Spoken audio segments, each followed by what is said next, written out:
Hey y'all, it's Sharon and I'm back to share another policing experience with you guys. If you're new to the channel, I'm a retired detective.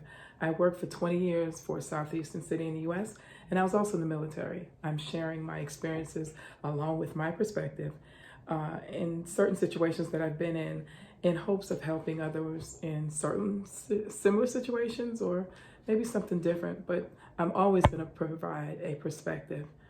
And with that being said, I was talking to a friend of mine and I reminisced about the car chasing days, auto theft days. Excuse me.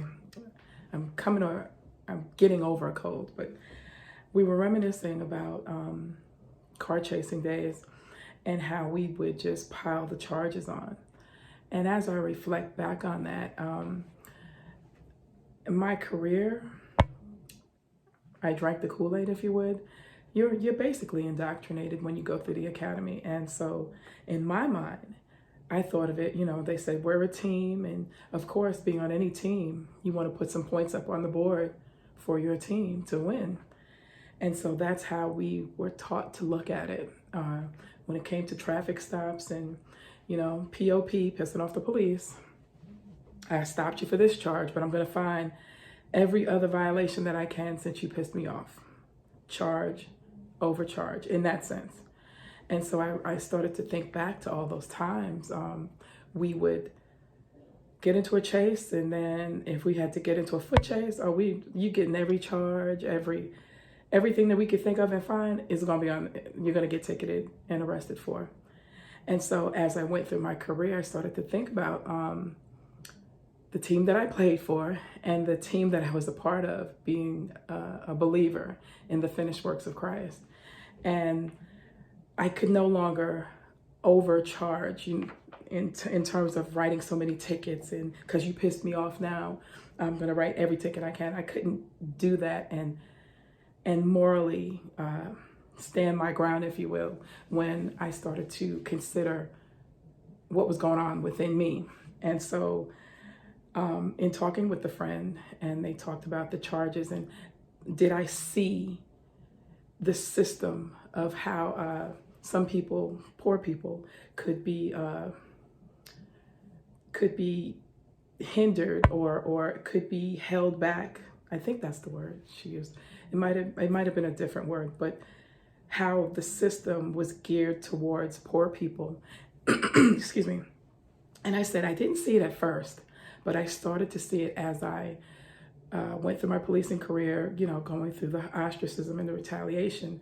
That really made me, my eyes became open, if you would.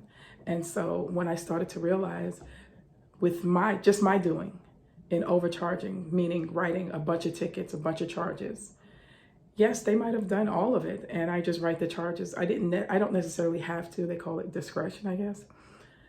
I could have wrote 10, maybe 12 charges, and then I just write 2, discretion. But when you POP, piss off the police, you're getting every charge, right? And so I thought about the times that I did that. I wrote every charge that I could find. And then I never carried that thought into, well, how is this going to affect that person? And if you look up the statistics, I forget the numbers right now, most people arrested, they go through a plea bargain. And the DA, it's interesting how the DAs, they can't be sued. I don't remember the word, but they can't be sued. But the DAs will either stick with the charge, and I noticed the DAs, they were more into winning than seeing justice applied fairly.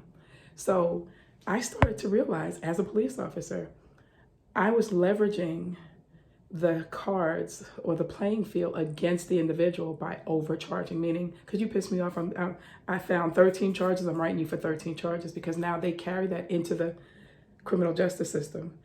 Now they're in front of the DA. The DA wants to win. They can use those charges as leverage for the person to plea bargain. So now they plea out. That's a technical win for the DA. And moving into, do they serve time now? Do they go home? Can they afford to pay whatever fees, So I started to look at it in that sense and how I contributed to this system. But yeah, I just want to share that little bit with you. I eventually started just writing the ticket. Sometimes I wouldn't even give the ticket, depending on what it was. But I started to change that up because, like I said, I played for one team. And of course, you want to put the numbers on the board, but at what cost to the individual, and then at what cost to you morally, that moral compass they talk about that's inside of you. And I started to care more about what's going on inside of Sharon. And I did my job, but I made sure I could sleep at night, you know? And then, like I said, I thought about, or the compassion of what am I doing with this person in terms of charging them, giving them so many charges. Now they're going to miss work. How are they going to pay for it? I started to think about that stuff. And I don't know if officers think like that. Talking with a lot of officers going through the years, we didn't think that far into it. A lot of people just saw it as a job and that was it. That's all. Oh, well, you know. But yeah, I just want to share that little bit with you guys. Something to think about. And take a look at our online store. The link is in the description.